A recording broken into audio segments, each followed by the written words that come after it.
At least 35 states have lifted some restrictions, but there are still big questions. Are we going too far, too fast? Do we need more social distancing?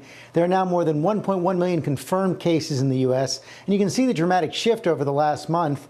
Just this weekend, there were more than 53,000 new cases, Robin.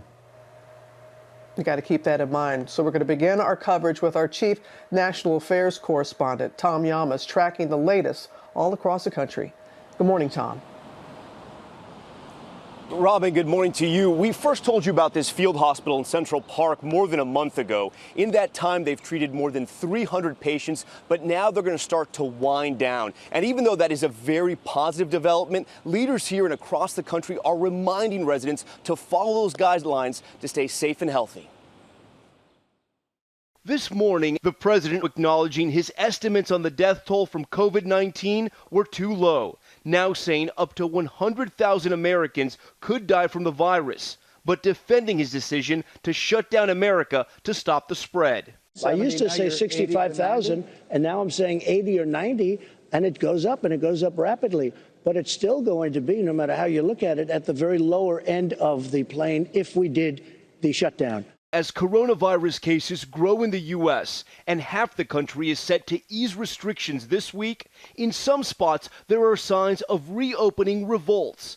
In Texas, which has seen 4 straight days of 1,000 plus new cases, a park ranger shoved into the water at Lake Austin.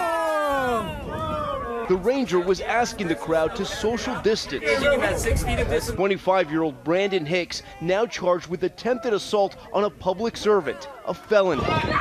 In New York, the NYPD launching an internal investigation after this video surfaced showing the arrest of 3 individuals allegedly violating social distancing orders on Saturday. Over the weekend, the NYPD issuing around 100 summonses to people who violated guidelines to stay 6 feet apart. The danger is a bounce back, a boomerang, where the disease seems to be going away and then reasserts. Coast to coast, crowds gathering amid calls to social distance. Dr. Deborah Birx addressed the hundreds of demonstrators in Michigan last week, some armed with assault rifles, many not wearing masks. It's devastatingly worrisome to me personally, because if they go home and infect their grandmother or their grandfather who has a comorbid condition and they have a serious or an unfortunate outcome, they will feel guilty for the rest of our lives. In some parts of the country, there is a growing debate over forcing people to wear masks in public.